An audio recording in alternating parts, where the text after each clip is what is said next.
හරි. අපි ආට කලින් වීඩියෝ එකේදී කතා කරා කොහොමද පොදුකාර විභජන පත්‍රිකාවට අදාළ තීරණ ටික මොනවද? ඒ අනුව කොහොමද අපි ගාන හදන්නේ කියන එක තමයි දැන් අපි අත් එක්ක සාකච්ඡා කරන්නේ. අපි එනවා කෙලින්ම 2019 වගේ පසුගිය විභාගයේ ප්‍රශ්න පත්‍රයේ දෙවැනි ගානේ පළවෙනි කොටස. පුතේ මතක තියාගන්න ඔයාගේ පොදුකාර විභජන පත්‍රිකාව ගාන අනිවාර්යෙන්ම එනවා ඔයාට. දෙවැනි ගාන පළවෙනි කොටසේ ඉන්නේ පොදුකාර විභජන පත්‍රිකාවෙන්. ඒකට යම්කිසි අපිට කියනවා පොදුකාර විභජන පත්‍රිකාව සකස් කරන්න විභජන පදනම දක්වමින් කියලා. ඉතින් එහෙම තමයි සාමාන්‍යයෙන් ගාන එන්නේ. ඉතින් මෙන්න මේ කියන ෆෝමැට් එක මම ඔයාලට ගහලා තියාගත්තා. මෙන්න මේ විදිහට තමයි ඔයා ෆෝමැට් එක ගහන්න ඕනේ.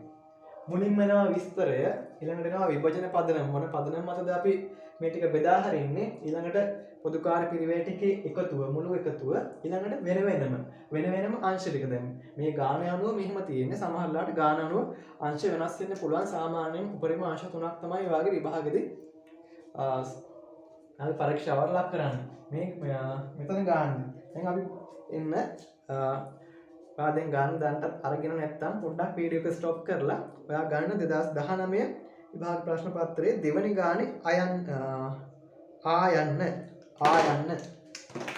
මේකේ ආයන්න කොටස තමයි දැන් අපි හදන්න යන්නේ. හදන්න යනකොටම බලන්න ඔයාට ඊට යටින් තියෙනවා ඒ කොටසට අදාළ ලකුණු 24ක් දීලා තියෙනවා. ලකුණු 40කින් 24ක්. ඊටාම හොඳ ලකුණු සංඛ්‍යාවක් ගන්න පුළුවන්. ඊටාම කෙටි කාලයකින් ගන්න ඕනේ මේක.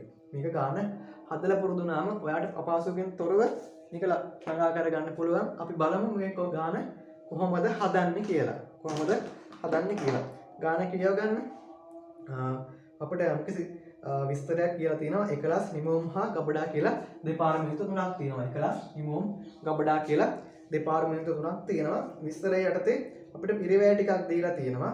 පිරිවැයට යටින් වෙනම අපිට දීලා තියෙනවා පිරිවැය නෙවෙයි හැබැයි භූමි ප්‍රමාණය, කිලෝවොට් පැය, ආරක්ෂක සේවක සංඛ්‍යාව, ශ්‍රම පැය, යන්ත්‍ර පැය ඔන්න වගේ ඩීටේල්ස් එකක් දීලා තිනවා. මතක තියාගන්න පුතේ. එහෙම දෙන්නේ අපිට මේ පිරිවැය ටික විභජනය කරන්න පදනමක් තමයි ඒකෙන් අපිට දෙන්නේ. බේසිස් එකක් දෙන්නේ. පිරිවැය සහ වෙන වෙනම දීලා තින්නේ ඒකයි. ඊට අමතරව අතිරේක තොරතුරු ටිකක් දෙනවා. අතිරේක තොරතුරු ටිකක් දීලා මොනවද අපිට අවශ්‍ය වන්නේ? ගානක් දුන්නාම අපි බලන්න ඕනේ මුලින්ම අපේ මොකද්ද බලාපොරොත්තු වෙන්නේ කියලා. දැන් මෙතන මේ ගානේදී අපි බලාපොරොත්තු වෙන්නේ විභජන පදනම නම් කරමින් පොදුකාර පිරිවැය විශ්ලේෂණ පත්‍රිකාව. නැත්තම් මේක පොදුකාර පිරිවැය විශ්ලේෂණ පත්‍රිකාව. දැන් අපිට මේක හදා ගන්න පුළුවන් පොදුකාර විශ්ලේෂණ පත්‍රිකාව. මෙන්න මෙහෙම තමයි අපේ ෆෝමැට් එක එන්න ඕනේ. විශ්ලේෂණ පත්‍රිකාව. මේක වැදගත්ම දෙයක් තියෙනවා. මේ ගානේ අපිට දීලා තියෙන දහස් වලින් නම් අපිට බිංදුව දාගෙන යන්න අමාරු හින්දා අපි මෙතන රුපියල් 1000 කියන එක සඳහන් කරාම අපිට බිංදුව ටික අයින් කරලා බිංදුව 3ක් අයින් කරලා ඉතුරු සංඛ්‍යා ටික දාගෙන යන්න පුළුවන්. නැත්නම් අපිට කාලය ගොඩක් වටිනවා මේ වාගේ ගිණුම් කරන විෂයේදී නෙමෙයි ඕනෑම විෂයකදී විභාගෙදී ප්‍රධාන වශයෙන්ම කාලය බලපානවා. ඒකිනුත් ගිණුම් කරන්නේ කියන විෂයට කාලය කියන එක ඉතාමත්ම වැදගත් දෙයක්. රත්තරන් හා සමාන දෙයක් ගිණුම් කරන විෂයේදී. මොකද ඔයාට දැනුම තිබ්බත් ඔයාලා නියමිත කාලය ඇතුළතදී ඒ ටික හදාගන්න බැරි වුණොත් ඔයාට කොච්චර දැනුමක් තිබ්බත් ඔයාට ලකුණු ලබා ගන්න හැකියාවක් ලැබෙන්නේ නැහැ. ඒ හින්දා කාලයත් එක්ක හොඳ තරඟයක් දෙන්න වෙනවා මේ ගාන හදද්දී. හරි. මොනවද අපි අහන්නේ? විභජන පදනම දැන් පොදුකාර විශ්ලේෂණ පත්‍රිකාව මේ ෆෝමැට් එක හදනවා. ඊළඟට අහනවා නිෂ්පාදන දෙපාර්තමේන්තු දෙක සඳහා පොදුකාර පිරිවැය අන්තර්ගහන අනුපාතය. මම කලින් වීඩියෝ එකේදී කතා කරා පොදුකාර අන්තර්ගහන අනුපාතය කොහොමද ගන්න? මොකක්ද ඒකට සූත්‍රය? ඊළඟට අහනවා ඒකක නිෂ්පාදන පොදුකාර පිරිවැය සහ විකුණුම් මිල සහ තව කොටසක් අහනවා. හරි. අපි ඊට යන්න කලින් අපි බලමු අපිට ප්‍රධාන වශයෙන්ම තියෙන්නේ පොදුකාර විභජන නැත්නම් පොදුකාර විශ්ලේෂණ පත්‍රිකාව කොහොමද අපි හදන්නේ කියලා. හරි. අපි බලමු දැන් මෙතනදී පුතේ මේ ගානදී ප්‍රධාන වශයෙන්ම පිරිවැය ටික අපි බලාගෙන එන්න ඕනේ එකින් එකට බලාගෙන එන්න ඕනේ. බලන්න විස්තරයට තියෙනවා අංක 1 සුපරීක්ෂක වැටුප්. මට මෙතන ලියන්න ගොඩක් ඉඩ මදි. මම තාම කෙටියෙන් ලියනවා.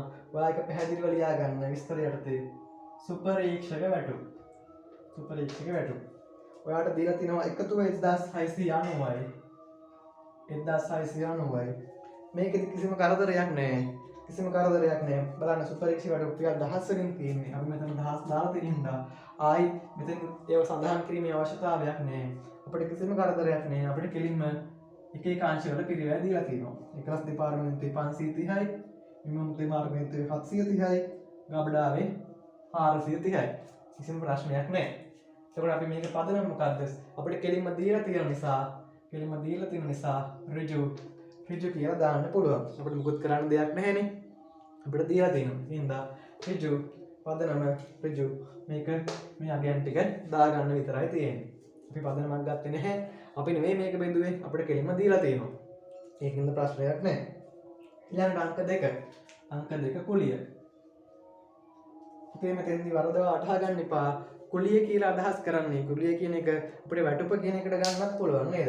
හැබැයි මතක තියාගන්න කුලිය කියලා විතරක් දුන්නත් පොදු කාර්ය විභජන ගානකදී එතෙන්දී අදහස් කරන්නේ බිම් කුලිය කියන එක. අපි රෙන්ට් එකක් ගෙවනවා. අපි ගොඩනැගිල්ල සඳහා ගෙවන කුලිය තමයි මෙතන කුලිය කියලා තනි වචනෙන් අදහස් කරන්නේ. ඒ කියන්නේ අපි බිම් සඳහා කියන මොකක් හරි අපි ගොඩනැගිල්ල සඳහා ගෙවන රෙන්ට් එක. එතකොට මොකද්ද කුලිය කීයක්ද දීලා තියෙන්නේ? කුලිය දීලා තියෙනවා 1360ක් කියලා. 1360ක් කියලා අපිට දීලා තියෙනවා. හැබැයි අපිට මේ අංශවලට කීයද යන්නේ කියලා දීලා නැහැ. ඒකම විභජන පදනම මොකක්ද කියලා අපි දන්නේ නැහැ. දැන් බලන්න පිරිවැයට යටින් අපිට එක එක විස්තර ටිකක් දීලා තියෙනවා. යන්ත්‍ර මතශය කියලා තියෙනවා, භූමි ප්‍රමාණය, කිලෝවොට් පැය, ආරක්ෂක සේවක සංඛ්‍යාව, ශ්‍රම පැය, යන්ත්‍ර පැය. දැන් පුතේ කුලිය සඳහා මොකද්ද මේ අතරින් වඩාත්ම සුදුසු වෙන්නේ? මේ අතරින් වඩාත්ම සුදුසු වන්නේ දීලා තියෙන ඒවත් එක්ක භූමි ප්‍රමාණය. භූමි ප්‍රමාණය තමයි අපිට තියෙන මේකෙදී අපිට ගන්න වෙන විභජන පදනම. භූමි ප්‍රමාණය දීලා තියෙනවා වර්ග මීටර වලින්. ඒක ඕන අපි ලියමු වරහන් ඇතුලේ. මොකද්ද තියෙන්නේ? භූමි ප්‍රමාණය දීලා තියෙනවා සම්පූර්ණ එකතුව 18000යි. 360 නෙමෙයි නේද? sorry. කුලිය 360යි. ඔව්. කුලිය 360යි. භූමි ප්‍රමාණය ඔක්කොම 18000ක් තියෙනවා. එකලස් දෙපාර්තමේන්තුවේ 9000යි, නිමම් දෙපාර්තමේන්තුවේ 6000යි, ගබඩාවේ 3000යි. මම මෙතන වාට මේක පැහැදිලි කරන්නම්. මේකදී පුතේ අපි කරන්න ඕනේ මේ වගේ අවස්ථාවකදී මේ තුන් දෙනා අතර තියෙන අනුපාතය සරලම ආකාරයට ගන්න ඕනේ. මම වාට පැහැදිලි කරන්න එහෙම කරන්නේ නැත්නම් එහෙම කිරීමේ අවශ්‍යතාවයක් නැහැ. මේ බිංදු 3යි කපන්න පුළුවන්. 3 3 2යි 3 1යි. එතකොට මෙතන සරලම අනුපාතය 3ට 2ට 1. මම මේ වැඩිදුරටත් කරන්නේ ඔයාට මේක ගණනය කරගෙන මේ මොකක් හරි දුර්වලතාවයක් තියෙනවා, මොකක් හරි ගැටලුවක් තියෙනවා නම් ඒක වඩා පැහැදිලි වෙන්න තමයි මම මේ විස්තරාත්මකව කරන්නේ. මෙතෙන්දී අපි කරන්න ඕනේ මුළු මේ තුන් දෙනාගෙම අගයන් ටික දැන් භූමි ප්‍රමාණය දීලා තියෙනවා වර්ග මීටර වලින්. මෙයාගේ 9000යි, එකලස්ගේ නිමෝන්ගේ 6000යි, ගබඩාවේ 3000යි. ඒ අතර තුන් දෙනා ලියාගෙන ඒගොල්ලන්ගේ සරලම ආකාරය හොයා ගන්නවා. සරලම ආකාරය තමයි අපි සුළු කරාම 3ට 2ට 1 කියන අනුපාතය. 3ට 2ට 1 කියන අනුපාතය තමයි අපිට ලැබෙන්නේ. එතකොට 3යි 2යි 5යි 5යි 1යි 6යි. එතකොට මෙතන එකතුව 6ක් තියෙනවා. මෙතන අපේ කුලිය කියන පොදු කාර්ය පිරිවැය එකතුව 360යි. 360යි. මේක බෙදෙන්න ඕනේ මේ 6 දෙනා අතර. මේ 360 කියන පිරිවැය 6න් බෙදුවාම එක කොටසකට අයිති වෙන්නේ 60යි. එක කොටසකට අයිති වෙන්නේ 60යි. එක කොටසක් 60ක් නම් ඒ වගේ තුනක් 60 වැඩි කිරීම 3 180යි. එකක් 60යි. ඒ වගේ දෙකක් නම් 60 වරක් 2 120යි. 60 ඒවා එකක් 60යි. ඔන්න ඔය විදිහට තමයි අපි පොදු කාර්ය ටික බෙදා හරින්න ඕනේ. එතකොට අපි ඔන්න දෙන්නේ විභජනය කරලා ඉවරයි. ඊළඟට තියෙනවා විදුලිය. විදුලිය තියෙනවා එකතුව පිරිවැය එකතුව තියෙනවා 180ක්. මොන පදනමද අපි තෝරගන්නේ විදුලිය බෙදා හරින්න? මොකක්ද අපි යොදා ගන්නා පදනම? භූමි ප්‍රමාණයද යොදා ගන්න. නැත්නම් කිලෝවොට් පැයද? ඔව්. අපි යන්ත්‍ර පැය විදුලිය බෙදා හැරීම සඳහා අපි යොදා ගන්න හැමතිස්සෙම කිලෝවොට් පැය. මොකද කිලෝවොට් පැය තමයි ගණන අනුව තමයි අපිට විදුලි බිල ජනනය වෙන්නේ. එතකොට මේකේ අපිට විභජන පදනම තමයි කිලෝවොට් පැය. එක පැහැදිලිව ලියන්න. මොකද ගාණය අපෙන් අහනවා විභජන පදනම පැහැදිලිව දක්වමින් තමයි පොදු කාර්ය විශ්ලේෂණ පත්‍රිකාව හදන්න කියලා කියන්නේ. එතකොට අපි කලින් ගානේ වගේම මේකෙත් සරලම ආකාරය ගන්න ඕනේ. 3000ක් 4500 මෙහෙම ලිවීමේ අවශ්‍යතාවයක් නැහැ. වාට එකපාර මනෝමයෙන් ගන්න පුළුවන් නම් මෙතන සරල ආකාරය ලියන්නේ. මම මේ තවදුරටත් කරන්නේ වාට ගැටලුකාරී තත්ත්වයක් තියෙනවා නම් 0.2 0.3 sorry 0.2 0.2 කැපුවා. එතකොට වාට පේනවා 15 චක්‍රයෙන් මේක කැපෙනවා කියලා. 15 සලක් 1යි 15 සලක් 3යි 15 සලක් 2යි. දෙකට තුනට එක අනුපාත. ඔයාලට මේක තේරෙන්නේ නැත්නම් ඔයා ඊට වඩා සරල ආකාරයෙන් පහෙන් වගේ බෙදලා බලන්න. එතකොට එහෙම බෙදලා සරලම ආකාරයට ගන්න ඕනේ. සරලම ආකාරයට අරන් තමයි අපි විභජන පදනම මෙතන පෙන්නන්නේ. එතකොට මෙතන 2යි 3යි 5යි 5යි 1යි 6යි. අපි මේක බෙදන්න ඕනේ. මෙන්න මේ කියන 180 තමයි මේ තුන් දෙනා අතර බෙදන්න ඕනේ. 180 බෙදන්න ඕනේ 6 දෙනෙක් අතරේ. එතකොට එක්කෙනෙක්ට යන කොටස වෙන්නේ 186න් බෙදුවම 30 කියන අගය. එක්කෙනෙක්ට 30යි ඒ වගේ දෙකක් 30ක් 2 60යි. එක්කෙනෙක්ට 30යි ඒ වගේ තුනක් 90යි. 90යි. එක්කෙනෙක්ට 30යි ඒ වගේ එක්කෙනෙක් 30යි. ඔයාලට තවදුරටත් මේක සැකසහිතයි නම් මේ තුන් දෙනා එකතු කරලා බලන්න. 60යි 90යි 150යි 150යි 30යි 180යි. හරියට ටැලි වෙනවා. ඊළඟට අපි එනවා ආරක්ෂක ගාස්තු. ආරක්ෂක ගාස්තු තියෙනවා මේකේ 240ක් එකතුව. 240ක් තියෙනවා එකතුව. මොකක්ද අපි ඉතින්දි ගන්න විභජන පදනම? එතන භූමි ප්‍රමාණය අපි කලින් ගත්තා. කිලෝවොට් පැයක් අපි විදුලියට ගත්තා. තව එකතු වෙනවා ආරක්ෂක සේවක සංඛ්‍යාව. ආරක්ෂක ගාස්තු ගෙවන්න වෙන්නේ ආරක්ෂක සේවක සංඛ්‍යාව මත. එතකොට අපිට ඒක දීලා තියෙනවා ආරක්ෂක සේවකයෝ ඉන්නවා 5ට 3ට 5යි 3යි 4ක්. මේක අනුපාතයක් නෙවෙයි ඉන්න සේවක ප්‍රමාණය. හැබැයි ඒකම අපිට ගන්න පුළුවන් තවදුරටත් සුළු වෙන්නේ නැති හින්දා අනුපාතයක් විදියට 5ට 3ට 4. 5ට 3ට 4. එතකොට 5යි 3යි 8යි 8යි 4යි 12යි. 12 දෙනෙක් අතර බෙදෙන්න ඕනේ පිරිවැය 240ක්. 240 කියන පිරිවැය බෙදෙන්න ඕනේ 12 දෙනෙක් අතර. එතකොට 240 12න් බෙදුවම අපිට එනවා 20 කියලා ගයක්. එක්කෙනෙක්ට 20යි ඒ වගේ 5ක් ඉන්නවා 20 5 100යි. එක්කෙනෙක්ට 20යි ඒ වගේ 3ක් 60යි. එක්කෙනෙක්ට 20යි ඒ වගේ 4ක් 80යි. එතකොට අපි ඔන්න ඒකත් කතා කරලා ඉවරයි. ඊළඟට එතකොට අපේ ප්‍රධාන විස්තරයේ තියෙන ටික ඉවරයි. ඊළඟට අපි බලන්න අතිරේක තොරතුරු. එකලස්සා නිමවුම් දෙපාර්තමේන්තුව යන්ත්‍ර පිරිවැය. මොකද අපිට විස්තරේ දීලා තියෙනවා යන්ත්‍ර මත ෂය. දැන් අපි සුපරීක්ෂක වැටුප් ගත්තා, කුලිය ගත්තා, විදුලිය ගත්තා, ඊළඟට ආරක්ෂක ගාස්තු ගත්තා. ඊළඟට අපිට තියෙනවා යන්ත්‍ර මත ෂය. ඒක අපිට මගේ හරිනවනේ. හැමතිස්සෙම පිළිවෙලට යන්න ටික් කරගෙන යන්න. පුරුද්දක් විදිහට ගම් දෙයක් කරන්න ඒකට පැන්සලෙන් වගේ පොඩි ටික් එකක් දාන්න. ඔයාලට පුළුවන් සුපරීක්ෂක වැටුප් එකට ටික් එකක් දාන්න. කුලියට ටික් එකක් දාන්න. විදුලියට ටික් එකක් දාන්න. ආරක්ෂක ගාස්තුවට ටික් එකක් දාන්න. දැන් අපි ආවා ෂේ වලට. හැබැයි ෂේ වලට අපිට මොකුත් කියලා නැහැ මෙතන. බලන්න අතලේක තොරතුරු දීලා ඇති. එකලස්ථා නිමවුම් දෙපාර්තමේන්තුව යන්ත්‍ර පිරිවැය රුපියල් 4,50,000ක් හා රුපියල් ලක්ෂ 8ක් වේ. ඒක අපිට දීලා තියෙනවා. එතකොට පිරිවැය දීලා තියෙනවා. පිරිවැයෙන් ඒකම කියනවා සරල කරන්නේ වාර්ෂිකව 120 බැගින් තමයි ෂේ කරන්නේ. එහෙනම් අපිට පිරිවැය දීලා තියෙනවා.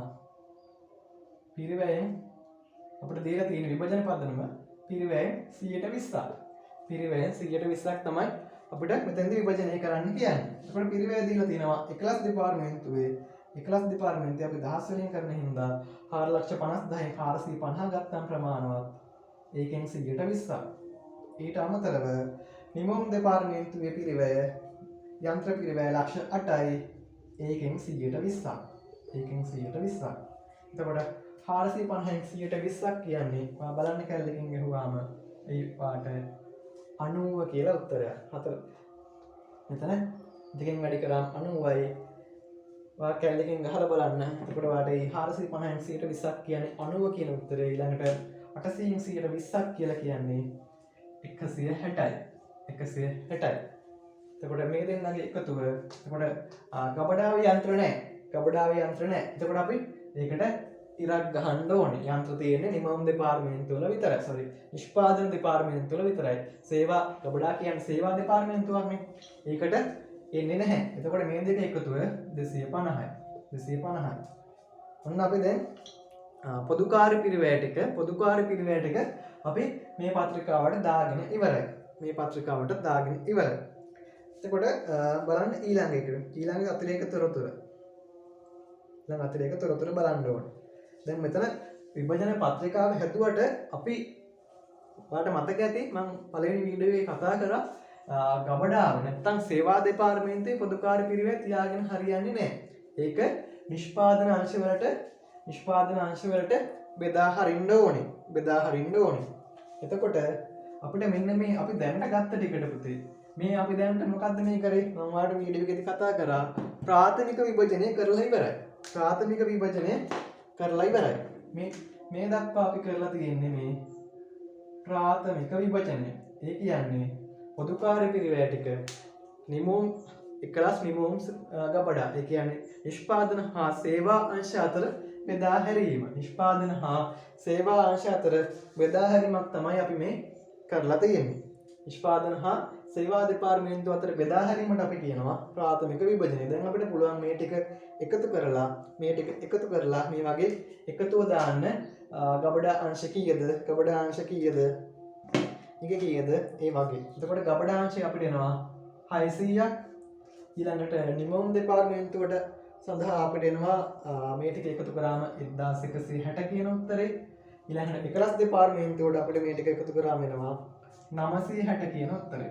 එතකොට මේ ටික එකතුව මේ මුළු පිරිවැය ටික එකතු වෙනවා 2720ක්. ඔන්න අපේ ප්‍රාථමික විභජනය කියන කොටස අපි කරලා ඉවරයි.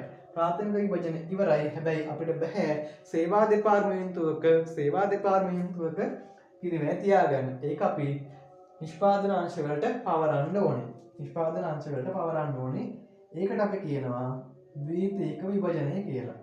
ද්විතීක විභජනය කරන්නත් ඕනේ මොකක් හරි පදනමක් මත. අපිට හිතුවමන අපිට කරන්න බෑ. ඒක ගාණ දීලා තියෙන්න ඕනේ. බලන්න. අතිරේක තොරතුරු අංක 2. ගබඩා දෙපාර්තමේන්තුවේ මුළු පොදුකාර්ය පිරිවැය එකලස් හා නිමවුම් දෙපාර්තමේන්තුව අතර එක් දෙපාර්තමේන්තුව විසින් ඉදිරිපත් කරන ලද අමුද්‍රව්‍ය අධ්‍යාචනා පත්‍ර සංඛ්‍යාව මත නැවත විභජනය කරන්න. නැත්තම් ද්විතීක විභජනය කරන්න. මොකක්ද පදනම? ඉදිරිපත් කරන ලද අභියාචනා පත්‍ර. අමුද්‍රව්‍ය අභියාචනා පත්‍රනේ. අමුද්‍රව්‍ය අධ්‍යාචනා පත්‍ර. නැත්තම් අපි කියනවා GRN කියලා Good Requisition Notes. ඒවා සංඛ්‍යාව මත තමයි බෙදා හරින්න කියලා කියන්නේ. කොහොමද තියෙන්නේ? එකතුව 50ක් තියෙනවා. එකලස් දෙපාර්තමේන්තුවේ 30යි, නිමවුම් දෙපාර්තමේන්තුවේ 20යි. 30යි 20යි. ඒ කියන්නේ 3:2 අනුපාතය. අපිට කීයක්ද බෙදා හරින්න තියෙන්නේ? මේ ගබඩා අංශයේ තියෙන 600 තමයි අපි එකලස් දෙපාර්තමේන්තුවේ සහ නිමවුම් දෙපාර්තමේන්තුව අතර බෙදා හරින්න ඕනේ. මෙතන අනුපාතය 3:2. ඒ කියන්නේ එකතුව 5යි. 600 5න් බෙදුවම 120යි. 120 ඒවා 3ක් 360යි. 120 ඒවා 2ක් 240යි. මෙතන අගය බිංදුවයි. මේ 600 මේ දෙන්න අතර බෙදා හරියා. මේ දෙන්න අතර නැත්නම් අපිට පුළුවන් මෙතන ඍණ 600 කියලා දාන්න. මේ 600 අපි මේ දෙන්න අතර බෙදා හරියා. මේක තමයි ද්විතීක විභජනය කියන්නේ. දැන් අපිට පුළුවන් එක් අංශවලට ලැබෙන මුළු එකතුව ගන්න. එතකොට ගබඩා අංශය අපිට කිසිවක් ඉතුරු වෙන්නේ නැහැ. අපි ඒක බෙදා හැරියා. එතකොට මේ දෙක එකතු කරාම අපිට පුළුවන් මෙතන කයි 1400යි. මෙතන එනවා 1320ක් කියලා ගියා. 1320ක් කියලා ගියා. ඔන්න අපි ප්‍රාථමික විභජනයක් කරා, ද්විතීක විභජනයක් කරා. එතකොට මේ විදිහ අපි ප්‍රාථමික විභජනය සහ ද්විතීක විභජනය කියන කොටස් දෙක සම්පූර්ණ කරලා තියෙන්නේ. මට දැන් මෙතනින් එහාට යන්න මම බෝඩ් එකේ මැද නිසා මම මේකම කරනවා. ඔයා මේ වෙනකන් ටික තේරුණා නම් වීඩියෝ එක පොඩ්ඩක් ස්ටොප් කරලා මේ ටික සම්පූර්ණ කරගෙන ඉන්න. ඉඳලා ඊළඟ ටිකට ඔයාට පුළුවන් වීඩියෝ එක එතනින් එහාට නැවත බලන්න. එතකොට අපි අතිරේක තොරතුරු අංක 1 සහ 2 කරලා ඉවරයි. ඒ එක්කම අපි අවශ්‍ය වන්නේ කියලා අපෙන් බලාපොරොත්තු වෙන දේ අංක 1 විභජන පදනම නම් කරමින් පොදු කාර්ය පිළිවෙල විශ්ලේෂණ පත්‍රිකාව. ඒක අපි දැන් මේ වෙද්දී සම්පූර්ණ කරලා තියෙනවා. අංක 2 අපෙන් අහනවා නිෂ්පාදන දෙපාර්තමේන්තු දෙක සඳහා පොදු කාර්ය පිළිවෙල අන්තර්ගහන අනුපාත. පොදු කාර්ය පිළිවෙල අන්තර්ගහන අනුපාත. හරි. දැන් ඔයාලගේ මතකේ යන්න ඕනේ අපි පළවෙනි වීඩියෝ එකේ කතා කරා පොදු කාර්ය අන්තර්ගහන අනුපාතය කොහොමද ගණනය කරන්නේ? පොදු කාර්ය අන්තර්ගහන අනුපාතය. මොකද්ද සූත්‍රය? පොදු කාර්ය අන්තර්ගහන අනුපාතය සමානයි නැත්නම් overhead absorption rate එක සමාන වෙනවා අයවැයගත පොදු කාර්ය පිරිවැය. කෙටියෙන් ලියනවා. හැබැයි ඔයා භාගිත කෙටියෙන් ලියන්න එපා. සම්පූර්ණයෙන් ලියන එක අයවැයගත පොදු කාර්ය පිරිවැය ගොඩන්න ඕනේ. අයවැයගත ක්‍රියාකාරී මට්ටමේ. අයවැයගත පොදු කාර්ය පිරිවැය බෙදන්න ඕනේ අයවැයගත ක්‍රියාකාරී මට්ටමේ. එතකොට පුතේ දැන් අපිට අංශ දෙකක් තියෙනවා. දැන් මේකේ අපෙන් අහනවා බලන්න අතිරේක තොරතුරු 3 පොදු කාර්ය පිරිවැය අන්තර්ගාහනය කිරීම සඳහා 11 දෙපාර්තමේන්තුවේ යන්ත්‍රපෑද නිමොම් දෙපාර්තමේන්තුවේ ශ්‍රම පෑද යොදා ගන්න. හරි. එතකොට පුතේ ඔයා විභාගෙට මෙහෙමයි කරන්න ඕන. ඔයාලට දෙපාරක් සූත්‍ර ලියන්නේ අවශ්‍යතාවයක් නැහැ. ඔයා මුලින් සූත්‍ර ලියුවා. පොදු කාර්ය අන්තර්ගාහන අනුපාතය සමානයි අයවැයගත පොදු කාර්ය පිරිවැය බෙදීම අයවැයගත ක්‍රියාකාරී මට්ටම. ඒක ලියුවා. ඊට පස්සේ ඔයාලට පුළුවන් අංශ දෙක සඳහා වෙන වෙනම ගන්න. 11 දෙපාර්තමේන්තුව පොදු කාර්ය අන්තර්ගාහන අනුපාතය. ඔයා දැන් සූත්‍රයට ආදේශ කරන්නයි තියෙන්නේ. 11 දෙපාර්තමේන්තුවේදී ආව ඔයාට පොදු කාර්ය පිරිවැය 1320ක්. අපි මෙතෙන්දී දහස් ගැන තමයි කතා කරන්නේ. එතකොට දහස් හින්දා අපි බිංදු 3 දාන්නේ නැහැ. හැබැයි මතක තියාගන්න. එතකොට ක්‍රියාකාරී මට්ටම දාද්දී බිංදු 3 අයින් කරලා තමයි දාන්න ඕනේ. එතකොට මොකක්ද අපේ පදනම? යන්ත්‍රපැය පදනම ගන්න කියලා කියනවා. යන්ත්‍රපැය කීයක් භාවිතා කරලාද බලන්න උඩ තොරතුරු වල තියෙනවා. යන්ත්‍රපැය 11 දෙපාර්තමේන්තුව සඳහා 12000ක් තමයි ගිහිලා තියෙන්නේ. 12000ක්. හැබැයි අපි මෙතන දහස් වලින් කතා කරන්නේ. එහෙනම් බිංදු 3 අයින් කරලා තමයි දාන්න ඕනේ. බිංදු 3 අයින් කරලා තමයි දාන්න ඕනේ. මේක සුළු කරාම ඔයාට 110 කියලා ගේ සුළු කරලා බලන්න. 1312 බෙදුවම 110ක්. මේ එන්නේ යන්ත්‍රපැයකට. ඒක වැදගත්. එක යන්ත්‍රපැයකට රුපියල් 110ක් තමයි පොදු කාර්ය අන්තර්ගහනය වෙන්නේ 11 දෙපාර්තමේන්තුව සඳහා. 11 දෙපාර්තමේන්තුව සඳහා පොදු කාර්ය අන්තර්ගහන අනුපාතය වෙන්නේ යන්ත්‍රපැයකට රුපියල් 110යි. මෙතන රුපියල් කියන එකක් දාන්න ඕනේ. යන්ත්‍රපැයකට රුපියල් 110යි. ඊළඟට අපි එනවා නිමොම් දෙපාර්තමේන්තුව පොදු කාර්ය අන්තර්ගහන අනුපාතය. දැන් කීයද? නිමොම් දෙපාර්තමේන්තුවේ පොදු කාර්ය තියෙනවා අයවැයගත පොදු කාර්ය පිරිවැය 1400යි. ක්‍රියාකාරී මට්ටම මොකද්ද? අපිට කියනවා නිමොම් දෙපාර්තමේන්තුව ශ්‍රම පැය යොදා ගන්න. ශ්‍රම පැය කීයක් ගිහිලා තියෙනවද නිමොම් දෙපාර්තමේන්තුවට බලන්න. විස්තරේ තියෙනවා ශ්‍රම පැය ගාන 14000යි. 14000ක් ගිහිලා තියෙනවා. හැබැයි අපි බිංදු 3 අයින් කරලා 14 තමයි ගන්න. මොකද මේක අපි දහස් වලින් ගත්ත හින්දා. එතකොට මේක සුළු කරාම ඔයාට එනවා ශ්‍රම පැයකට රුපියල් 100ක්. ශ්‍රම පැයකට රුපියල් 100ක අගයක් තමයි එතෙන් ඔයාට ලැබෙන්නේ. රුපියල් 100ක අගයක් තමයි ඔයාට ලැබෙන්නේ. එතකොට අපි බලන්න අවශ්‍ය වන්නේ ඒකේ අංක 1 සහ අංක 2 නිෂ්පාදන දෙපාර්තමේන්තු දෙක සඳහා පොදු කාර්ය පිළිවෙල අන්තර්ගාහන අනුපාත. මේ දෙක අපි මෙතෙන්දී ගණනය කරලා තියෙනවා. හරි. ඊළඟට අපිට මොකක්ද තුන්වෙනි කොටසෙන් අහන්නේ? ABC භාණ්ඩය සඳහා ඒකක නිෂ්පාදන පොදු කාර්ය පිළිවෙල සහ ඒකක විකුණුම් මිල තමයි අපෙන් අහන්නේ. ABC භාණ්ඩය සඳහා බලන්න අතිරේක තොරතුරු 4දී යම් කිසි විස්තර ටිකක් අපිට දීලා තියෙනවා. හරි. අපි ඒකෙන් බලමු ගාන කොහොමද ඉස්සරහට යන්නේ කියලා. දැන් අපෙන් අහන්නේ ABC භාණ්ඩය සඳහා තමයි මුලින්ම අහන්නේ. ABC භාණ්ඩය සඳහා මම මේක පොඩ්ඩක් මෙතන වෙන් කරගන්නවා. ABC භාණ්ඩය සඳහා මේ අපි අංක 3 තමයි හදන්නේ. නිෂ්පාදන පොදු කාර්ය පිළිවෙල තමයි අහන්නේ. පුතේ දැන් මෙතන 11 දෙපාර්තමේන්තුවේ පොදු කාර්ය යන්ත්‍ර පැයකට දැන් අපි හදන්නේ නිෂ්පාදන පොදු කාර්ය හොයන්න යන්නේ. යන්ත්‍ර පැයකට රුපියල් 110යි. එතෙන්දී අපිට බලන්න වෙනවා එකලස් මේ ABC කියන ඒකකයක් නිෂ්පාදනය කරන්න යන්ත්‍ර පැය කීයක් අවශ්‍ය වෙනවද කියලා. යන්ත්‍ර පැය කීයක් අවශ්‍ය වෙනවද සත්‍ය වශයෙන් බලන්න. හතරවෙනි අතරේක තොරතුරේ තියෙනවා ABC භාණ්ඩයක් සඳහා ගත කළ සත්‍ය කාලය එකලස් දෙපාර්තමේන්තුවේ යන්ත්‍ර පැය 2යි. එකලස් දෙපාර්තමේන්තුවේ යන්ත්‍ර පැය 2යි. එතකොට යන්ත්‍ර පැයකට රුපියල් 110යි නම් ඒ වගේ යන්ත්‍ර පැය දෙකක් අවශ්‍ය වෙනවා ABC භාණ්ඩයක් සඳහා. මොකේද? එකලස් දෙපාර්තමේන්තුවේ. දැන් අපිට පුළුවන් නිෂ්පාදන පොදු කාර්ය පිළිවෙල කොටස් දෙකකට බෙදාගෙන කරන්න. නිෂ්පාදන පොදු කාර්ය පිළිවෙල මුලින්ම එකලස් දෙපාර්තමේන්තුවේ යන්ත්‍ර පැයකට රුපියල් 110ක් යනවා. එක ඒකකයකට එකලස් දෙපාර්තමේන්තුවේ යන්ත්‍ර පැය දෙකක් අවශ්‍යයි කියලා මේක දීලා තියෙනවා. බලන්න. ගතකල සත්‍ය කාලය එකලස් දෙපාර්තමේන්තුවේ යන්ත්‍ර පැය 2යි. ඒකට මේක වැඩි කරාම රුපියල් 220 කියලා අගයක් එනවා. ඒ එක්කම අපිට එකලස් දෙපාර්තමේන්තුවේ වගේම නිමෝම් දෙපාර්තමේන්තුවක් අවශ්‍යයි. නිමුණාමනේ අපේ භාණ්ඩය සම්පූර්ණ වෙන්නේ. බලන්න නිමෝම් දෙපාර්තමේන්තුවේ ශ්‍රම පැයකට රුපියල් 100යි. ශ්‍රම පැයකට තමයි රුපියල් 100 වෙන්නේ. ශ්‍රම පැයකට රුපියල් 100යි. දැන් බලන්න ABC භාණ්ඩය නිෂ්පාදනය කරන්න ශ්‍රම පැය කොච්චරක් අවශ්‍යයිද?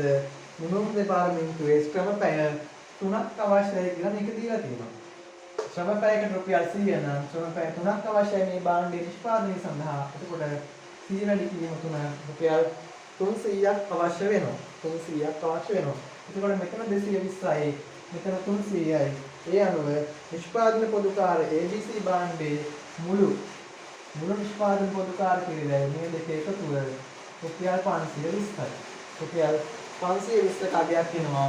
මෙතන මුළු නිෂ්පාදන පොදු කාර්ය පිළිවෙල.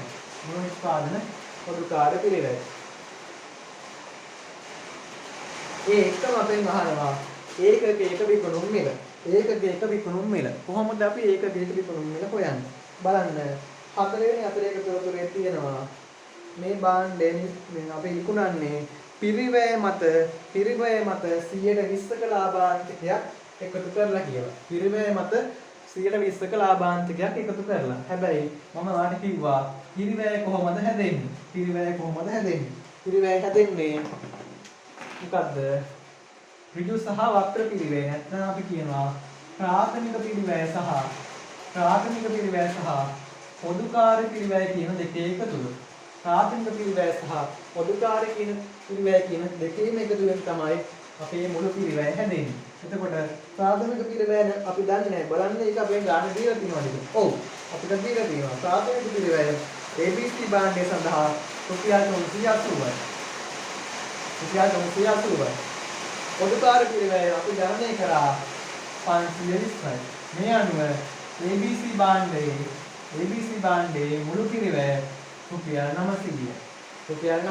හැබැයි අපෙන් අහන්නේ මුළු පිරිවැය නෙවෙයි විකුණුම් මිලයි අහන්නේ. භාණ්ඩය රුපියල් 900 නම් අපි 120ක ලාභාන්තකයක් තියනවා විකුණන්නේ. 100ක් කියන්නේ 900 නම් 120ක් කියන්නේ කීයද බලන්න. වැඩි කරන්න ඕනේ මේක 120ෙන්. 100 කියන්නේ 900යි. එහෙනම් අපිට 100 නෙමෙයි අවශ්‍ය. අපි 120ක් තියාගෙන විකුණන්නේ. 120ට එතකොට මේ වැඩි කරන්න වෙනවා 120ෙන්. මේක සුළු කරාම බලන්න කැල්ලකින් ගහලා ඔයාට ඒ රුපියල් 1080 කියලා අගයක් එයි. 1080 කියලා අගයක් එයි. මම නැවත කියන්නම්. මෙතන අපෙන් අහන්නේ විකුණුම් මිල හොයාගන්න අපි දැනගන්න ඕනේ. මොකද මෙතන කියනවා පිරිවැය මත 120ක ලාභාන්තකයක් තමයි අපි අය කරන්න කියලා. එහෙනම් අපි මුළු පිරිවැය දැනන් ඉන්න ඕනේ. මෙතනදී අපි හිව්වා නිෂ්පාදන පොදු කාර්ය පිරිවැය. හැබැයි පිරිවැය කියලා මුළු පිරිවැය කියලා කියන්නේ නිෂ්පාදන පොදු කාර්ය සහ ප්‍රාථමික පිරිවැය කියන දෙකේම එකතුව. ඒකට පොදු කාර්ය පිරිවැය 520යි ප්‍රාථමික පිරිවැය 380යි කියලා ගන්න දීලා තියෙනවා. ඒ දෙන්නම එකතු කරාම තමයි 900 කියන අගේ එන්නේ. එතකොට පිරිවැය 900යි 120ක ලාභාන්තකයක් කියන්න ඕනේ. පිරිවැය 900 නම් 120ක් විකුණුනොත් තමයි අපිට 120ක ලාභයක් ලැබෙන්නේ. එහෙනම් 900 භාණ්ඩය 120ට විකුණුනොත් තමයි අපිට ඒ ලාභය ලැබෙන්නේ. එතකොට එහෙනම් අපි විකුණන්න ඕනේ 120ක ලාභයක් ලබා ගන්න නම් රුපියල් 1080ට තමයි අපිට මේ භාණ්ඩය විකුණන්න වෙන්නේ. 1080ට තමයි අපිට මේ භාණ්ඩය විකුණන්න වෙන්නේ. හරි. හැබැයි අපිට එතනින් නතර වෙන්න බෑ. අපෙන් තවදුරටත් අහනවා අංක 4 PQR භාණ්ඩය සඳහා ඒකක නිෂ්පාදන පොදු කාර්ය පිරිවැය සහ ඒකක ප්‍රාථමික පිරිවැය කීයද කියලා. ප්‍රාථමික පිරිවැය කීයද කියලා අහනවා. හරි. දැන් අපිට පුළුවන් මෙතන ABC වෙනුවට දැන් අපි යනවා PQR භාණ්ඩය සඳහා. PQR භාණ්ඩය සඳහා අපි පොදු කාර්ය පිරිවැය ගණනය කරන්න යනවා.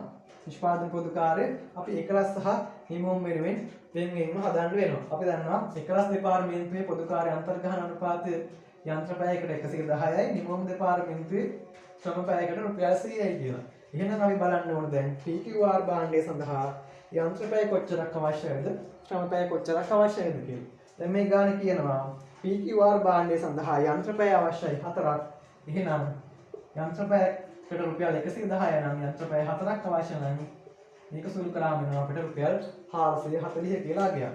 නිමෝම් දෙපාර්තමේන්තුවේදී කියනවා නිමෝම් දෙපාර්තමේන්තුවට ශ්‍රම පැය 2ක් අවශ්‍යයි. ශ්‍රම පැය 2ක් අවශ්‍යයි PQR භාණ්ඩය සඳහා. එහෙනම් මෙතන රුපියල් 200ක් අගයක් එනවා. රුපියල් 200ක අගයක් එනවා. එතකොට මුළු නිෂ්පාදන පොදු කාර්ය පිරිවැය මේ දෙක එකතුව 440 200 එකතු කරාම 640 කියලා අගයක් එනවා. 640 කියලා අගයක් එනවා. හැබැයි අපෙන් අහන්නේ නිෂ්පාදන පොදු කාර්ය පිරිවැය අහනවා. ඒ කියන්නේ ඒ කොටස හරි. හැබැයි ඊට අමතරව අහනවා ඒකක එක ප්‍රාථමික පිරිවැය කීයද කියලා. ප්‍රාථමික පිරිවැය හොයන්න නම් අපිට ඍජු ද්‍රව්‍ය ඍජු ශ්‍රමය ඍජු වෙනත් වෙන්වෙන්ව දැනගන්න ඕනේ. එහෙම කියලා නෑ ගාන. මොකක්ද අපිට ගාන දීලා තියෙන්නේ? PQR භාණ්ඩයේ විකුණුම් මිල දීලා තියෙනවා. ඊට අමතරව කියනවා අපි මේක පිරිවැයට 120ක් තියාගෙන තමයි විකුණන්නේ. ඒ කියන්නේ පිරිවැයට 100ට එකතු කරනවා 120ක්. එතකොට මේක සමාන වෙනවා කියනවා අපේ විකුණුම් මිල දීලා තියෙනවා 1200. විකුණන්නේ 1200. ඒ කියන්නේ මේක ඇතුලේ තියෙනවා ලාභාන්තිකයේ වෙච්ච 120ක්. එහෙනම් අපි මොකක්ද කරන්න ඕනේ? මේ 1200 කියලා කියන්නේ පිරිවැය 100 සහ ලාභාන්තිකය 20යි දෙකම එකතු වෙලා තමයි මේ විකුණුම් මිල හැදිලා තියෙන්නේ. පිරිවැය 100 සහ ලාභාන්තිකය 120 වෙච්ච ඒ දෙකම එකතු වෙලා තමයි මේක හැදිලා තියෙන්නේ. එහෙනම් මේක ඇතුලේ තියෙන්නේ 100ක් නෙමෙයි 120ක්. අපිට 120 එපා. අපිට ඕනේ 100. අපිට ඕනේ පිරිවැය කීයද බලන්න. එහෙනම් බෙදුවා 120න් වැඩි කරා 100න් මෙතන 10යි. මෙතන 10යි. උත්තරේ රුපියල් 1000යි. හැබැයි අපේ අවශ්‍ය උත්තරේ රුපියල් 1000 නෙවෙයි. මේ තියෙන්නේ මුළු පිරිවැය රුපියල් 1000යි. හැබැයි අපිට අවශ්‍ය වෙන්නේ මේකේ ප්‍රාථමික පිරිවැය. ඉතින් පුතේ හරිම පහසුයි. අපි දන්නවා ප්‍රාථමික පිරිවැය පොදු කාර්ය පිරිවැය එකතු කරාම තමයි මුළු පිරිවැය එන්නේ. එහෙනම් නිෂ්පාදන පොදු කාර්ය 640 නම් මුළු පිරිවැය 1000 නම් මේ 1000යි නිෂ්පාදන පොදු කාර්ය පිරිවැය 640 අඩු කරාට පස්සේ අපිට ලැබෙනවා රුපියල් 360 කියලා. මොකක්ද මේ ප්‍රාථමික පිරිවැය. උන් අපි ඔතනින් අපේ 2019 පොදු කාර්ය සම්බන්ධ ගැටලුව ලකුණු 24ක කොටස මෙතනින් ඉවර වෙනවා. මම හිතනවා මේක ආයෙත් පැහැදිලි ඇති කියලා. නැවත බලන්න වීඩියෝ එක ස්ටොප් කරගෙන මොනවා හරි අපහැදිලි තැන් තියෙනවා නැවත බලලා ඔයාට පුළුවන් මේක ඉතාම ලේසි කොටසක්. මම හිතන්නේ ඇත්තට අපහසු වෙයි කියලා. ඔයාට පුළුවන් අපේ මේක ඩෙවලොප් ගියා නම් අපේ channel එකට subscribe කරා නම් ඔයාට මීට අමතරව අපි අලුතින් කරන පාඩම් මාලාත් බලා ගැනීමේ හැකියාවක් තියෙනවා. හරි. එහෙනම් අපි අදට මෙතනින් නවතිනවා. ඔයාට තවත් මේ සම්බන්ධව වාගේ විභාගයට තවත් වැදගත් වෙන මාතෘකාවක් සමගින් සම්බන්ධ වෙනකම් ඔයාට සුබ දවසක්.